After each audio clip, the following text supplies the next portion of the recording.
The hostility between Bobby Brown and his late daughter's boyfriend continues. In a new statement released by Bobby's lawyer Christopher Brown, who is no relation to the Brown family, the singer and his team expressed that they believe Nick Gordon is to blame for the death of Bobbi Kristina Brown. The attorney told Us Weekly. In regards to the civil litigation, we believe we know who harmed Bobbi Kristina Brown and his name is Nick Gordon. According to The Sun, Jennifer Leslie, a reporter for 11 Alive News in Atlanta, tweeted overnight, #breaking. By ignoring court, Nick Gordon found responsible for wrongful death of Bobbi Kristina Brown. A court no-show. #Nick Gordon was found responsible for the death of #Bobbi Kristina Brown in a civil lawsuit filed. https t://co.dz3sars7u. Bobbi, the only daughter of the late Whitney Houston and Bobby Brown, died 6 months after she fell into a coma in January 2015. Gordon was scheduled to appear at court in Fulton County, Georgia, overnight but did not turn up.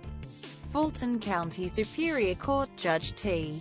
Jackson Bedford said because Gordon failed to appear twice, anything alleged by the plaintiff is admitted through omission.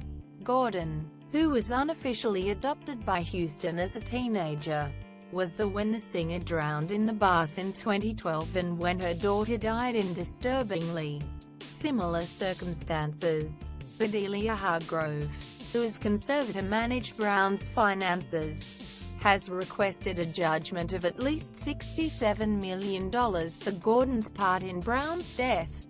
Radar Online reports, she claimed in court documents that he beat her and gave her the toxic cocktail that knocked her out and likely contributed to her death at age 22 in July last year. In June, the 20-year-old dismissed claims made by her performer dad Bobby Brown that he was behind their drug-addled ends. He told The Sun on Sunday, "I still dream about Chrissy like she's still here. She was too terrified to bathe alone after Whitney passed.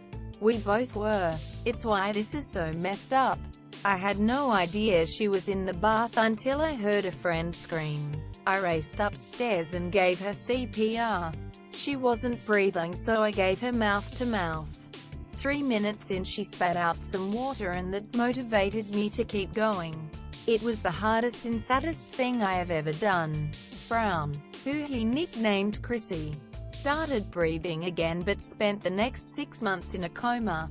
She died on July 26, 2015, aged just 22. Gordon, a former lifeguard, told how he had also tried to save her mum, who he affectionately called Nippy, after she passed out in her bath in 2012.